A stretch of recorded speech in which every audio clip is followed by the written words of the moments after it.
All right, so you've created your portfolio and maybe you've already bought your first couple of stocks or ETFs, but now what? What is the next step? What does it take to go from where you're at now as someone who is just getting started to then become an even better, more knowledgeable, more successful investor? These are the things I was wondering a couple years ago when I was first really getting into the stock market. And in this video, I'm going to share with you all of the different resources that have helped me on my investing journey so far, because really the only way to get better at this stuff is to just learn more about how it all works. Anyway, we're going to get you all taken care of. So without further ado, let's get into it.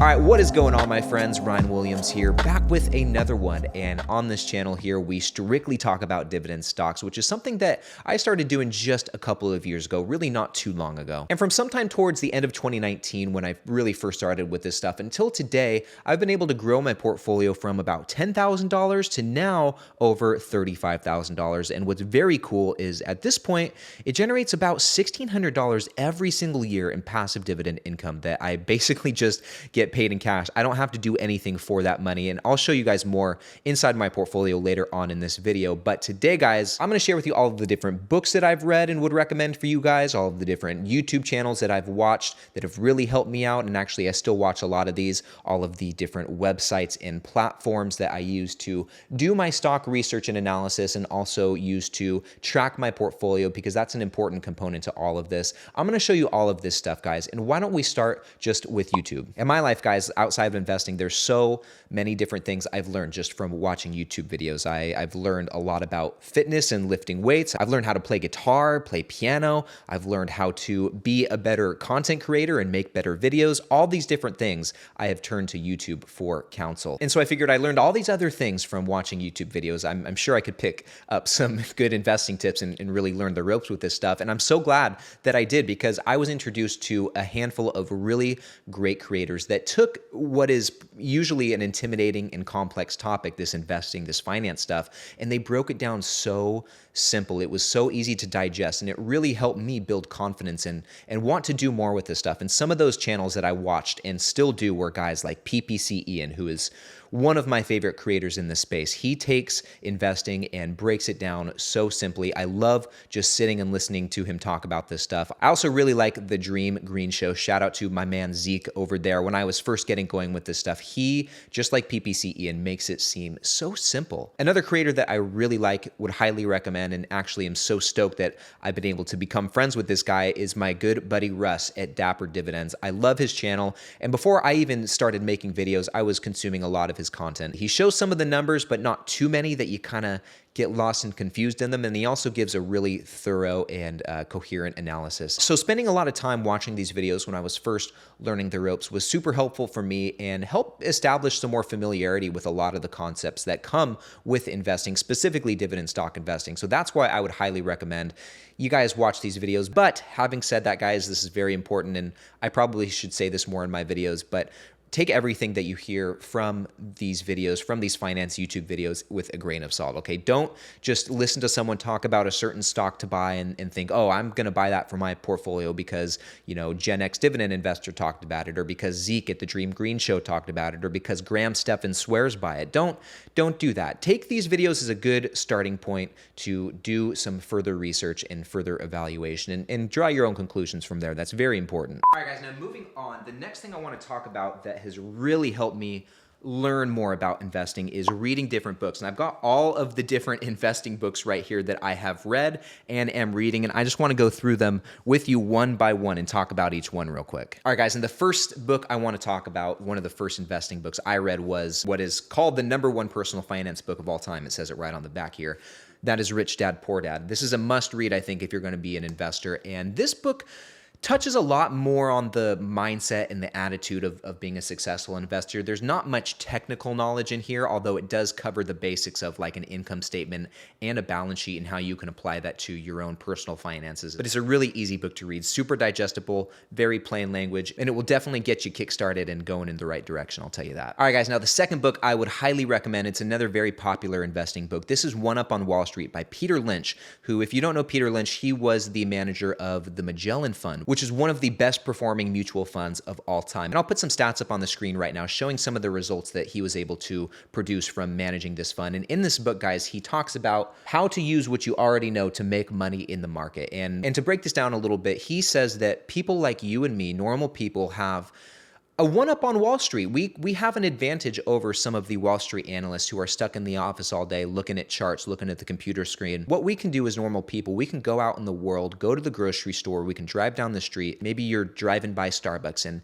every time you notice that the drive-thru is always busy, there always seems to be a line at Starbucks. You can use those sort of observations to help you make certain investment decisions. And these are things that the Wall Street analysts, they can't do because they're stuck in the office reading the charts all day, right? But once you pull your head out of the screen, you can see a much bigger picture. In this book too, he also covers in depth why you should probably ignore the day-to-day fluctuations in the market and invest over the long term, which is a very, very important lesson for us investors to know, especially us dividend investors who are investing for a 20, 25, 30 plus year period of time. And now the third and fourth book, I'll just talk about them both at the same time. They're from the same author. The first book here is Warren Buffett and the Interpretation of Financial Statements by Mary Buffett and David Clark. I think Mary Buffett was his ex-daughter-in-law or something like that. This book breaks down line item by item all of the different things you'll find on the different financial statements, from the income statement to the balance sheet to the statement of cash flows. It goes through with you line by line and explains what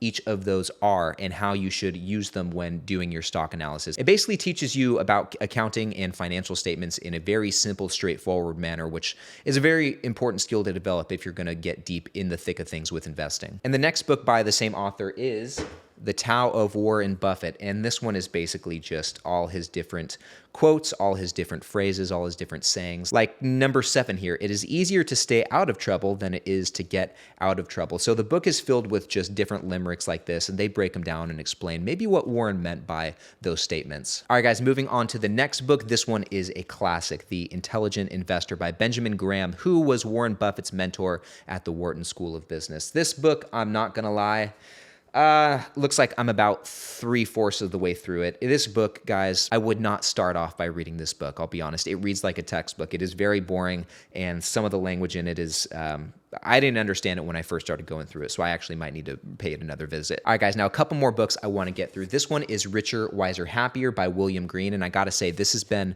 my favorite investing book that I've read so far. It basically is different interviews with a handful of different famous investors like Charlie Munger and Warren Buffett, Monish Prabrai. It also kind of motivates you because it's just all very famous, very successful investors, which is what we're striving for here, right? And then the second to last book, it is a follow-up to Rich Dad Poor Dad. I'm almost done reading this book. I've got probably 20 more pages left. But this is the cash flow quadrant. And like Rich Dad Poor Dad, it's not a very technical book. It really is more so like mindset and how to think about being an investor and what it means to be an investor. All right, guys, and last but not least, we have The Income Factory, which is a book by Stephen Bavaria, who is an author on Seeking Alpha. He writes a lot of articles on how to create passive income, and it specifically hones in on closed-end funds, CEFs, which are a type of asset that you can buy. Usually they're higher yielding assets, but they pay you passive income just like a dividend stock would. So he talks a lot about those and how to implement those into your portfolio and build a portfolio around those to generate, you know, a portfolio that could yield sometimes in the double digits. It's pretty crazy how high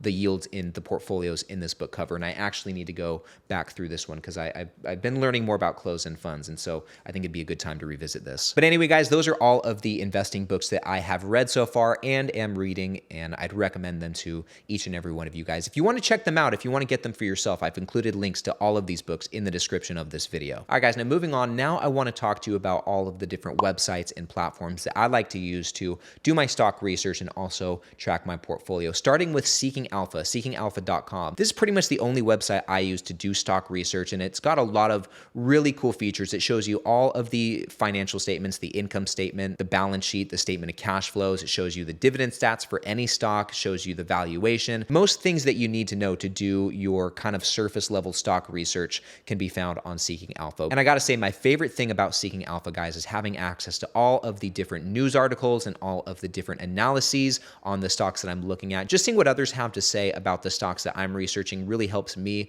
in my analysis and helps me kind of think through a lot of this stuff. And also I've started listening to earnings calls and going through earnings transcripts through Seeking Alpha as well. Basically what I do, guys, is I will pull up the earnings call on the app, like on my phone or my iPad, and I'll pull up the transcript transcript as well, and I'll follow along. I'll listen and I'll read at the same time. And that really helps the information sink in and helps me learn a lot more about the companies that I'm researching or have invested in. So that's one platform that I really like and would recommend for you guys. The next one that I want to talk about is the dividendtracker.com. And this one I don't use as much for stock research, although there are some capabilities for that on the website. I use this more so to track my portfolio, to keep track of all my dividend income and where it's coming from, how my portfolio is diversified, how my portfolio is performing, all of these things. It really paints a clear picture for you. Another one that's very similar is trackyourdividends.com. It more or less does the same thing. It's just the layout's a little bit different. So here I think it's kind of preferential which layout you like better. And by the way, guys, just like all of the books we talked about earlier in this video, all of the links to these platforms are in the description as well. So